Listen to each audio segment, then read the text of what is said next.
एक क्रूर राजा की कहानी। बहुत समय पहले की बात है। एक राज्य था जिसका नाम दुर्गावन था। इस राज्य पर एक राजा राज करता था जिसका नाम था विक्रमसेन। राजा विक्रमसेन जितना बलशाली था उतना ही निर्दयी और क्रूर भी। उसे अपनी ताकत और सत्ता पर बहुत घमंड था। वह प्रजा को केवल अपने पैरों की धूल समझता था। राजा को हर चीज पर नियंत्रण चाहिए था, चाहे वो लोगों के विचार हों या उनकी संपत्ति। उसने ऐसे कठोर नियम बना रखे थे कि कोई भी बिना उसकी इजाजत के ना तो बोल सकता था, ना ही किसी से मिल सकता था।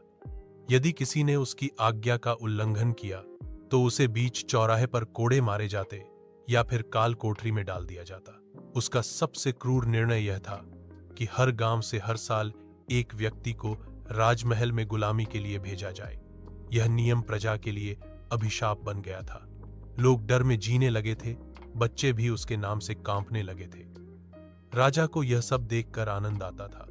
वह सोचता था कि डर ही सच्ची सत्ता है। लेकिन समय बदलता है। एक दिन एक निर्धन किसान की बेटी, जिसका नाम थी पद्मा, अपने पिता की जगह गुलामी में ली गई।